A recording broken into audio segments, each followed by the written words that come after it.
नमस्कार दोस्तों, मेरा नाम है आशुतोष। आपका स्वागत करता हूं आपके अपने YouTube channel A to Z ई पाठशाला पे। आज मेरे साथ में इस लेक्चर में आप हिंदी का एक महत्वपूर्ण टॉपिक देखेंगे, जिसमें मैं आपको पुराने ईयर के क्वेश्चंस जो आए हुए हैं उनको मैं बताऊंगा। इसमें जितने भी जो ये आपको बताऊंगा आज इसमें टॉपिक में वाक्यांशों के लिए एक शब्द, ये सभी जितने भी हैं ये सभी एग्जाम्स में आए हुए हैं। UP SSC के, UP PSC के, इलाहाबाद हाई कोर्ट के, इस तरह से बहुत से अलग अलग एग्जाम से मैंने इनको सबको शामिल किया है।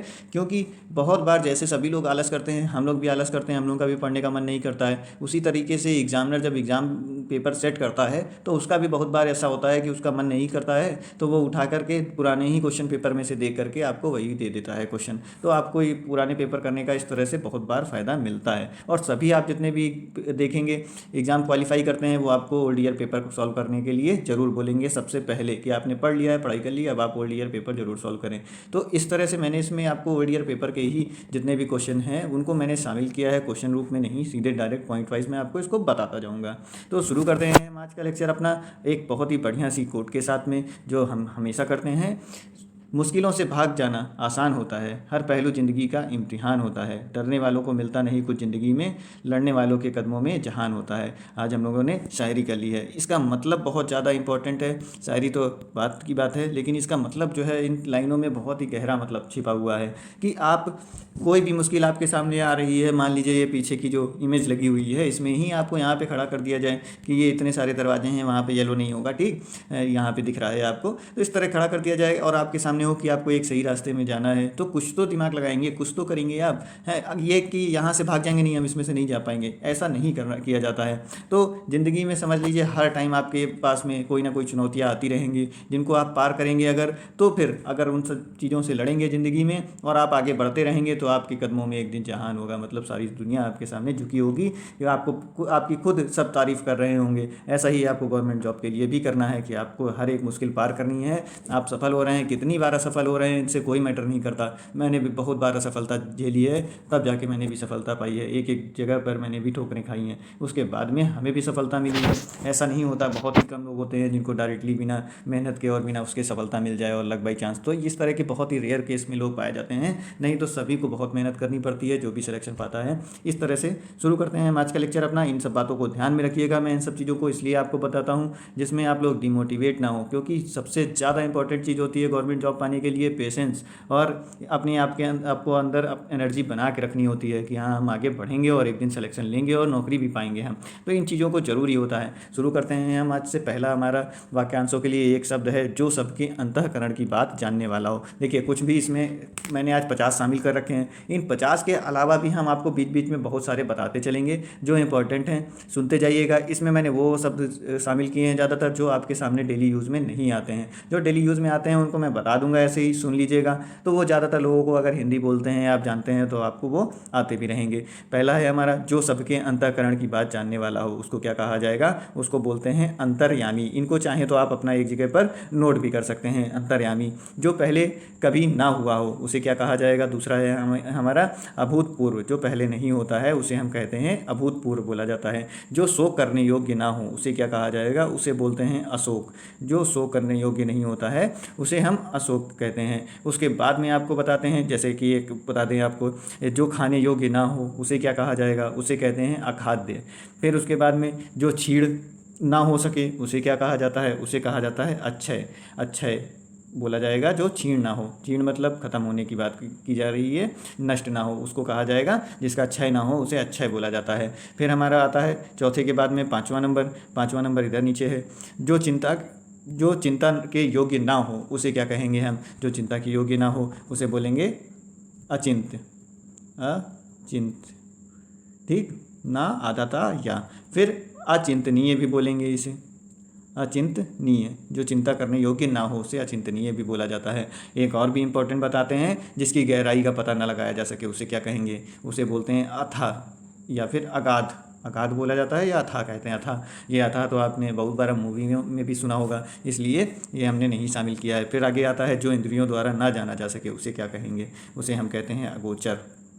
अगोचर। जो इंद्रियों द्वारा ना जाना जा सके उसे हम अगोचर बोलेंगे। या फिर इसका लिए एक और शब्द यूज़ किया जाता है, अंद्रिय, अतीन्द्रिय, ठीक, अतीन्द्रिय भी बोला जाता है एक और। ये सभी जो हैं आपके एग्जाम्स में आए हुए हैं। फिर उसके बाद जो दिखाई ना पड़े उसे क्या कहेंगे? उसे कहते हैं अदृश्य। या फिर अप्रत्यक्ष भी बोला जाता है, जो दिखाई न पड़े। उसके बाद जो कभी नहीं मरता उसे क्या कहेंगे? अमर तो आपने सुना ही होगा, अमर कहते हैं। ठीक, एक और शब्द अमर्त्य, अमर्त्य भी बोला जाता है, जो कभी नहीं मरता। फिर जो आगे की ना सोचता हो, जो आगे की ना सोचता हो या जो दूर की ना सोचता हो, उसको क्या कहते हैं? अदूरदर्शी कहते हैं, अदूरदर्शी। आपने ये सुना ही होगा कि जो आगे की सोचता है उसे क्या कहेंगे? दूरदर्शी। विलोम शब्द में आ जाए तब भी वहाँ पे आप इसको लगा सकते हैं, जो दूर की सोचता है उसे दूरदर्शी, जो दूर के आगे की नहीं सोचता है उसे अदूरदर्शी कहा जाएगा। फिर उसके बाद धरती और आकाश के बीच के स्थान को क्या कहते हैं? अंतरिक्ष बोला जाता है। धरती और आकाश के बीच के स्थान को अंतरिक्ष बोलते हैं। और फिर अगला देखेंगे, अगला है हमारा जिसका कोई अर्थ ना हो। जिसका कोई अर्थ ना हो उसे क्या कहेंगे हम? अर्थहीन, अर्थहीन। अगर वीडियो पसंद आया आपको तो इसको लाइक ज़रूर कर लीजिएगा, सब्सक्राइब कर लीजिएगा चैनल को, जिसमें आपको हमेशा इस तरह इंपॉर्टेंट चीज़ें मिलती रहें। और कुछ लोगों को शेयर भी ज़रूर कर दीजिएगा। फिर उसके बाद आगे है जिस पर आक्रमण ना किया गया हो उसे क्या कहेंगे? ये भी मेरे एक बार एग्जाम में आया हुआ था, अनाक्रांत। अनाक्रांत कहते हैं जिस पर आक्रमण ना किया गया हो। फिर 12 के बाद में हमारा 13वां नंबर है। 13वां नंबर है हमारा जिसे जीता ना जा सके। ये ज़्यादातर एग्जाम्स में पूछा जाता है और बहुत सारे लोगों को आता भी होगा, लेकिन बहुत से एग्जाम में पूछा जाता है, तो जिन्हें नहीं आता हो उनके लिए मैंने इसे शामिल कर लिया है। इसे कहा जाता है अजेय। जिससे जीता ना जा सके उसे अजेय कहा जाएगा। फिर 14 नंबर है हमारा बिना वेतन काम करने वाला। बिना वेतन काम करने वाला कहलाता है अवैतनिक। वैतनिक, ठीक, अवैतनिक कहलाता है। ये सभी एग्जाम्स में आए हुए ही हैं आपके। फिर उसके बाद में जिसका जन्म पहले हुआ हो, सबको पता होता है, अग्रज होता है। बड़ा भाई जो होता है उसको क्या कहा जाता है? अग्रज। छोटा भाई जो होता है अनुज होता है। ये भी एग्जाम्स में आया हुआ है। फिर दोपहर के बाद का समय, दोपहर के बाद का समय कहलाता है अपराह्न। अपराह्न, ठीक, ये ना है यहाँ पर, अपराह्न कहलाता है। फिर उसके बाद में अगला बढ़ते हैं, जो पराजित ना किया जा सके उसको क्या कहेंगे? जो पराजित ना किया जा सके उसको बोलते हैं अपराजेय। याद रखिएगा, क्या कहेंगे हम उसे? अपराजेय। जो पराजित नहीं किया जा सकता उसे अपराजेय कहा जाता है। फिर अधिक बढ़ा चढ़ा करके कहना क्या कहलाता है? अतिशयोक्ति कहलाता है। जब भी अलंकार पढ़ेंगे उसमें अतिशयोक्ति अलंकार भी पढ़ेंगे, जिसमें आपको इस वन वर्ड सब्स्टिट्यूशन का एकदम अच्छे से समझ में आ जाएगा क्या होता है। ठीक, अतियुक्ति भी कहा जाता है। फिर उसके बाद में जिसका जीतने वाला कोई शत्रु न जन्मा हो उसको क्या कहा जाएगा? उसे कहा जाता है अजात शत्रु। अजात शत्रु कहा जाएगा, ठीक, अजात शत्रु। ठीक, ये हो गया जिसका जीतने वाला कोई शत्रु न जन्मा हो उसे बोला जाता है अजातु शत्रु। फिर उसके बाद में अगला एक चीज़ और बता दें इसी बीच में आपको, जो कानून के प्रतिकूल हो उसको क्या कहा जाता है? अवैध कहा जाता है। फिर जिसके पास कुछ ना हो उसे क्या कहा जाएगा? जिसके पास कुछ भी ना हो तो उसे कहा जाएगा, बोलते हैं अकिंचन। अकिंचन, ठीक, उसे अकिंचन कहा जाता है। इस तरह भी लिखते हैं अकिंचन, कहीं इस तरह से भी लिखा हुआ आ जाएगा। संधि में मैंने आपको पढ़ाया भी है कि ये क्यों ऐसा है, आप संधि में इसे देख लीजिएगा। फिर उसके बाद में आगे देखते हैं, अगला हमारा 19 नंबर है। 19 नंबर क्या है हमारा? जो समय पर ना हो उसे क्या कहा जाएगा? जो समय पर ना हो उसे असामयिक कहेंगे। सामयिक, असामयिक बोला जाता है जो समय पर ना हो। फिर आगे जो अवश्य होने वाला हो उसको क्या बोला जाएगा? उसे बोलेंगे अवश्यम भावी। अवश्यम भावी बोला जाता है जो अवश्य होने वाला हो। यहाँ होने वाला लिखा है, होने वाला हो, ये होना चाहिए, ठीक। फिर जिसका विवाह ना हो, अविवाहित भी एक बार एग्जाम में आया हुआ है। फिर जो सबके अंतःकरण की बात जानने वाला हो उसको क्या कहेंगे? उसको कहते हैं अंतर्यामी। अंतर्यामी बोला जाता है, ठीक। ये किसके लिए बहुत बार यूज़ किया जाता है? ये भगवान के लिए यूज़ किया जाता है कि भगवान जो हैं वो अंतर्यामी होते हैं, सबके मन की बात जान लेते हैं, ठीक, ये बात है। फिर उसके बाद में आगे अगला है किसी कार्य के लिए दी जाने वाली आर्थिक सहायता। किसी कार्य के लिए आर्थिक सहायता जो होती है वो कहलाती है अनुदान। किसी कार्य के लिए दी जाने वाली आर्थिक सहायता अनुदान कहलाती है। फिर उसके बाद जिसके पहले से कोई आशा ना हो उसे क्या कहा जाएगा? जिसकी पहले से कोई आशा ना हो। ये चीज़ को आप बताएंगे, हमें इसमें कमेंट करके बताइएगा इसके बारे में। इसका आंसर 23 का आंसर आप बताइएगा कि जिसकी पहले से कोई आशा ना हो उसे क्या कहा जाएगा। फिर आगे देखेंगे 24 नंबर हमारा क्या कहता है? 24 नंबर है जो भेदा या तोड़ा ना जा सके उसे क्या कहेंगे हम? जो भेदा या तोड़ा ना जा सके उसे बोलते हैं अभेद। अभेद, जो भेदा या तोड़ा ना जा सके। फिर उसके बाद आगे बढ़ते हैं 25 नंबर। 25 नंबर क्या है? जो अभी अभी उत्पन्न हुआ हो उसे क्या कहा जाएगा? जो अभी अभी उत्पन्न हुआ हो, अद्य प्रसूत, ठीक, उसे बोला जाता है अद्य प्रसूत। जो ना जाना जा सके उसे क्या कहेंगे? उसे कहेंगे अज्ञेय, जो ना जाना जा सके।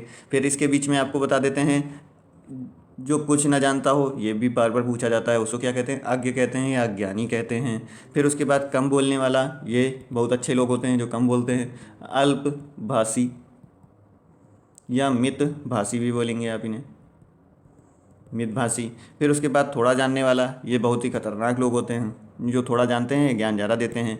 ठीक, तो ये क्या कौन होंगे? अल्पज्ञ। आगे बढ़ते हैं, जिसकी कोई सीमा ना हो, उसे क्या कहा जाएगा? जिसकी कोई सीमा ना हो। और फिर तीसरा नंबर है, जिसकी उपमा ना हो। देखिए, जिसकी कोई सीमा ना हो उसको कहेंगे असीम, असीम।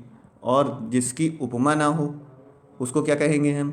उसको कहेंगे अनुपम। ये नाम आपने सुना होगा, अनुपम या अनुपमा, जिसकी उपमा ना हो। फिर आगे बढ़ते हैं, 30 के बाद अगले पेज पे है 31 नंबर हमारा। ये सभी इंपॉर्टेंट हैं, इनको पढ़ लीजिएगा एक बार दो बार, तो उससे आपको हमेशा एग्जाम में आगे काम आएगा, क्योंकि ये बार बार पूछे जाते हैं। जिसका है हमारा, जिसका वचन या वाणी द्वारा वर्णन ना किया जा सके, उसे क्या कहा जाएगा? जिसका वचन या वाणी द्वारा वर्णन ना किया जा सके, वर्णनीय।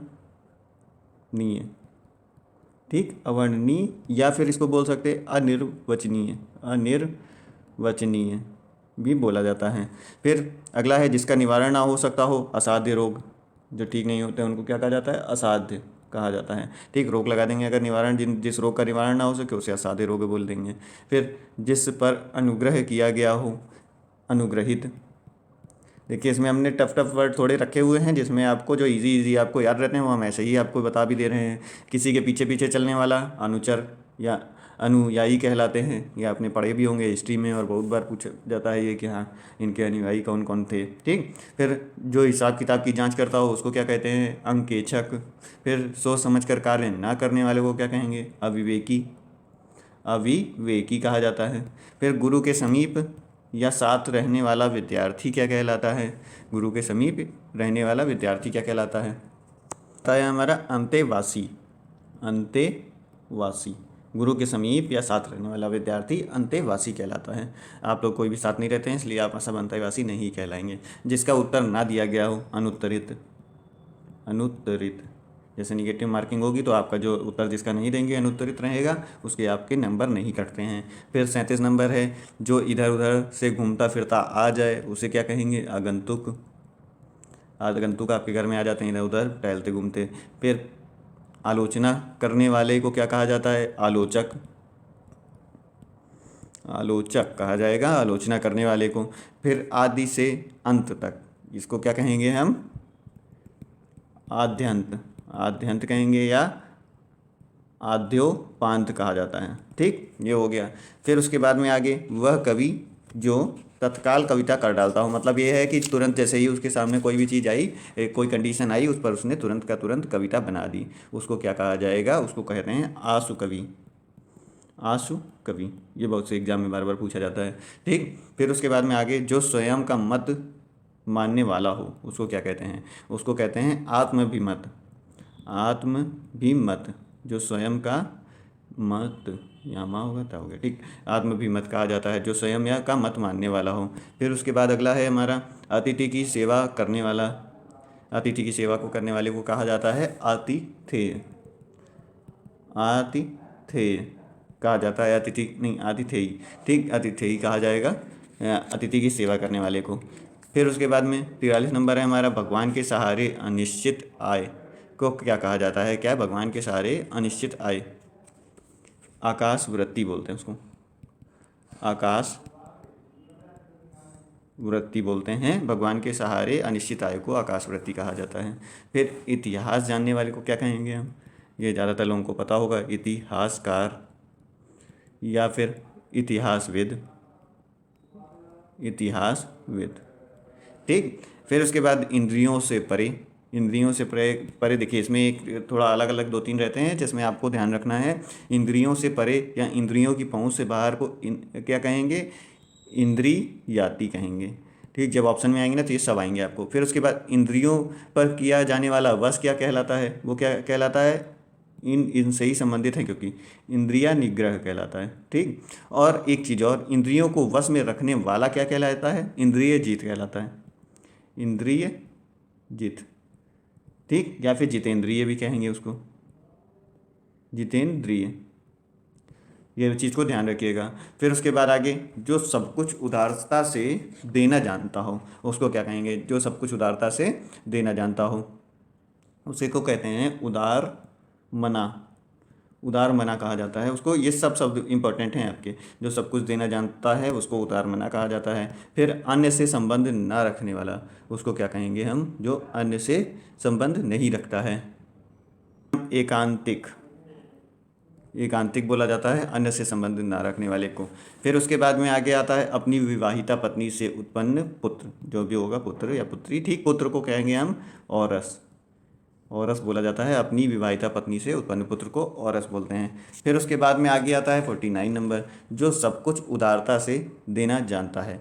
उस इधर भी था क्या ये वाला, हाँ, उदार मना होता है, ठीक, जो सब कुछ उदारता से देना जानता है उसको हम उदार मना कहते हैं। और एक शब्द और भी होता है, औदार्य दाता भी बोला जाता है उसको, जो सब कुछ उदारता से देना जानता है उसको औदार्य दाता भी कहते हैं। फिर जो कल्पना से परे हो उसको क्या कहेंगे हम, कल्पनातीत बोलेंगे। ठीक, ये हो गए आपके 50, और इसमें बीच बीच में मैंने आपको और भी बहुत सारे बताए। इस तरह से आपका जो है ये वाला लेक्चर खत्म होता है। आगे मैं इस तरह से आपको और भी 50-50 जो इंपॉर्टेंट होंगे उनको मैं करवा दूंगा, तो आपके मतलब भर के जितने भी इंपॉर्टेंट पूछे जाने वाले हैं या एग्जाम्स में पूछे गए हैं ये सारे, वो आपके कंप्लीट हो जाएंगे। ठीक, फिर इसमें है तो बहुत सारे, लेकिन जो पहले सबसे पहले जो इंपॉर्टेंट पूछे गए हैं उनको तो हम तैयारी कर लें कम से कम, जिसमें हमें वो तो आते ही रहें। फिर उसके बाद में आपको अगर वीडियो पसंद आई हो तो इसको लाइक जरूर कर लीजिएगा, सब्सक्राइब कर लीजिए चैनल को। और कोई सजेशन देना हो या और किसी टॉपिक पे आपको कोई वीडियो चाहिए तो कमेंट जरूर कर दीजिएगा। और 23 नंबर वाले का जो कमेंट करने के लिए मैंने बोला है उसको आप बता करके मुझे उसको भी कमेंट करिएगा। ठीक, मिलेंगे अगले वीडियो में। नमस्कार, धन्यवाद।